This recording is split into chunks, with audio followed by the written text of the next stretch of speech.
Hello, this is Greg Allison from Green Greg's Garden and Worm Farm, coming to you on the evening of the 3rd of August 2020. And we're going to talk about lamb's quarters. This is an exciting wild growing edible that grows all over the country, all over North America. It comes out of Europe, and our ancestors really like to eat this stuff. In fact, it was quite a staple at one time. So I'm going to talk about this, how to eat it in some ways, and at the end of the video I'm going to tell you what to avoid. There is a look-alike that can kill you. So I'll tell you how to avoid that. But we're going to cover this because it's an amazing wild edible. It was a food staple of many of our ancestors. So here it is. Now these aren't the best samples of it in the world because the bugs have been eating on them quite a bit. These were a little bit more robust a few weeks ago when I thought I would do this video at first. But they have been stripped and eaten. The whole limbs down there are stripped off. The bugs have been really going at them. Why? Because they're so good. This is wild spinach. So now, the scientific name for this is Seminopodium album L chill. Well, Seben stands for goose. Podium stands for foot in Greek. Now, maybe I don't pronounce them right. I'm a little rusty in my Greek. Sounds like Greek to me, right? So, yes. So it's known as goose foot. Sometimes fat hen. I think some people have called it hen's foot, but goose foot is the typical name for it, or pigweed. And again, that's because these leaves kind of look like a goose foot to some people. See those leaves? And this miniature leaf here is probably more of an example of what they look like. Yeah, it looks kind of like a goose's foot. You see that? Oh, that one come off.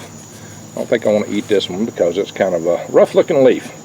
I will try to find one that don't look so bad and take a little sample of it, just for the benefit of my watching audience. Ooh, that one's been stripped completely. Wow, something even ate the end of it off. Yeah, the animals love to eat these things. In fact, our ancestors used to use them for animal fodder when they weren't eating them. But they ate them pretty prodigiously. In fact, they grew in glacial Britain. And as the glaciers were receding, post-glacial Britain, they were eaten during the Neolithic era, during the Bronze Age, the Iron Age. The Romans loved them, and so did the other old European cultures. They were quite eaten extensively. So I got a lot of skeeters flying around here, so pardon me. Yes, wild spinach. Because this is in the same family as spinach, table beets, sugar beets, and marigolds. And they were popular until the spinach we're familiar with today was introduced from Southeast Asia. That's when this fell out of favor. Until then, it was pretty ate extensively, as I said. How do you eat it? Typically, you gather the young leaves. You know, young leaves in any wild edible are always better. And you can eat it raw. Now, the downside of eating it raw is you don't want to eat too much of it raw because it does have oxalic acid in it. And oxalic acid can block uptake of certain minerals like calcium. And it can also be bad for your kidneys. Definitely if you eat too much of it. So the best way to do it is to cook it. Now, a lot of people in the old days in Europe used to like to cook it and add butter. And when they could find it, salt and pepper. As you know, there used to be wars over just pepper, right? Spice wars, for real. You know, there was a Marco Polo, the Silk Road of the day, and all those things, right? So spices used to be very bad. Just pepper. Black pepper that we take so common for granted today used to be a very valuable spice. All that said, so I am standing here next to a trellis that most years I've grown rattlesnake beans on, and I haven't this year because this year has been a horrible year for me. I've had a lot of misfortunes and things come up, so I did not plant my rattlesnake beans. I've got a grapevine taking over. Grape leaves are edible, and I'm standing in what was my radish patch. I'd hoped to plant squash or something else here. I'll probably still plant peas here. Or I could come back and do some more radishes. Radishes are always popular at the farmer's market. Oh, by the way, this is all mint, wild mint. Oh, this is edible too. I'll tell you, I'll do another video on this. I've done a wild mint video, which I covered purple dead nettle. So I'll cover this stuff too in a future video. There's so much of it here. I got all kind of mints going on here. And that's the cool thing. There's so much wild edibles. Really, so much. But this is a weed that grows commonly where soybeans are planted and in disturbed fields and around barns. It likes to grow where there's a lot of nitrogen. I have used worm castings here in the past. I haven't put any down this year, but I guess the ground is still fertile.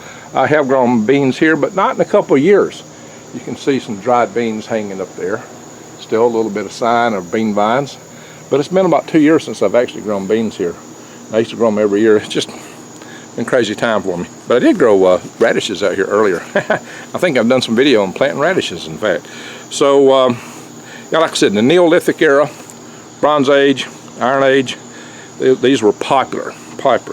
Now, like I said, you can boil it to eat it. It's best if you cook it. You can steam it. Any way you fix spinach, there's lots of recipes out there for how to eat lamb's quarters. And like I said, you can eat them however you eat spinach too. But there are specific recipes on it. Now, another cool thing about these are the seeds. They have seeds that are edible, small little black seeds. And the seeds can be ground to make a flour. You can eat them. They taste a lot buckwheat, I'm told, but they're very small and very hard. So the best way to make a flour out of them is to soak them in water, maybe boil them. So that's what they do. They boil them, they mash them, they dry them, and then they grind up the dried, mashed remnants of the seeds. And they make a flour. They can make cakes, gruel, breads, all these kind of stuff out of them. You know, just like you'd make with any other flour. But they say it's got a real good taste, and it's kind of brownish because the seeds, you know, have a blackish surface on them. So that's what you can expect with it. The seeds are amazing. The leaves are amazing.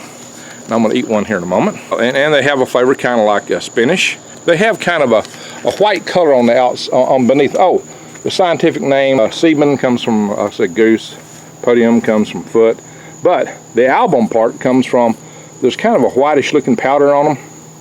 And this whitish looking powder that you see is probably one of the key ways to tell this from it. See that powder looking stuff there? It's usually on the underside of the leaves. That's where it gets the album part of its name. Yep, album is part of the name, and that's that powder. You can see it. That powder is part of where that album part comes from. And what you've got to watch out is black nightshade. Black nightshade is said to look a lot like this. I've never actually seen black nightshade because it really don't grow in so perfectly around here. I've not seen it, but don't mean what. They say that one of the key ways to tell the difference, though, is that if you take black nightshade and you take and tear a leaf, it's going to have a real foul chemical type odor to it. So, you know, you would probably not be encouraged to eat it. So I'm going to have to find a leaf that don't look like it's been ate on by too many other critters. That one don't look too bad. You see that? So I'm going to eat it. There we go. What you know. So before I go, I want to tell you, please support my channel by clicking the links below. You can get seeds to grow your own food from True Leaf Market, indoors or outdoors. You can get microgreen supplies to grow indoors if you live in the city, or if you just want to grow some things indoors because the climate changes and things hitting us. Might be a good thing to do. I think I got a seed out of that.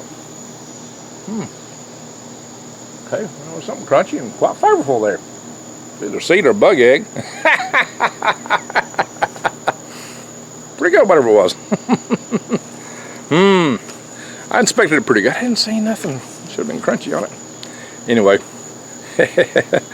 so these are rich in vitamins A, C, B2, and several trace minerals, and they have lots of fiber. So they're really good for you. Hey, also to support my channel, man, if you're not prepping, this is the time to do it. Holy smoke! And if you are prepping, this might be your last good chance to shore up your preps, to get some more. For that, go to prepwithgreg.com. You get $100 off of a 4-week food supply that lasts 25 years with good varieties of food to eat, and you can get as many of those as you want. You can save a lot of money. It's a great deal. And if you click on the My Patriot Supply logo on that page with prepwithgreg.com, you can find all kind of prepping supplies at My Patriot Supply. So it's a real good place to go. Back to the black nightshade. That thing can kill you. That stuff can kill you, make you really sick or kill you. So let me just give a disclaimer in general. In nature, there's a lot of food, a lot of things that grow, a lot of herbs and plants. And some are really tasty, some are really good for you, and some can kill you and make you sick. One that's really good for you, of course, is lamb's quarters. One that can kill you looks a lot like lamb's quarters, and it is black nightshade. So if you don't know the plant, if you don't know it 100%, don't eat it unless you consult with a local expert that knows the plants. Look at that.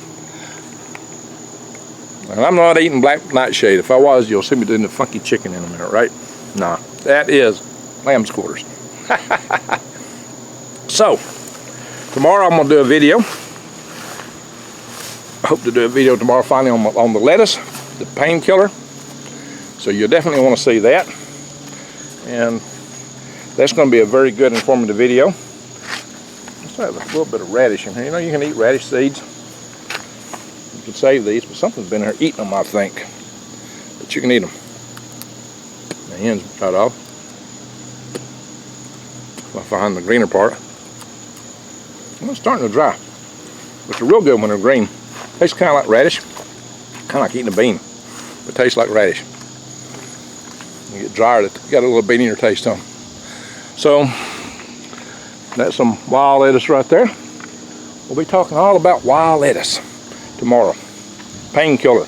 I'm going to tell you about 3 varieties of wild lettuce and 5 uses, 5 ways to make medicinal use out of it.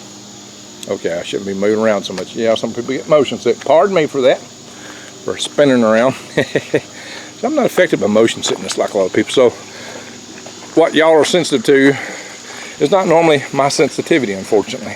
So it makes it harder for me to think about that when I'm doing videos. Because I'm always, you watch me, I'm always looking all around. Just part of my natural upbringing, growing up in the woods. Or maybe part of my genetics is to always be on the lookout in case there's a panther to pounce.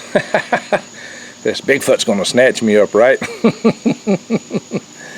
Well, alright, I have my fun. But, you know, it's a good thing to do. Especially, it's a good habit to have in the future if you ever have to go tactical. You need situational awareness when you're in the woods at all times. You don't know when there might be a snake there. And in the future, when the creek goes down, guess what? Whatever's in the zoos is coming out. And it's going to get about. So, yeah, you better watch out. So, all the more reasons, subscribe to my channel. So, I'm going to tell you more about those kind of things in the future. About things you've got to watch. So, there you go. Lamb's quarters. Good for you. Good to eat. And just don't eat too much of it raw. So, everyone, thank you for watching.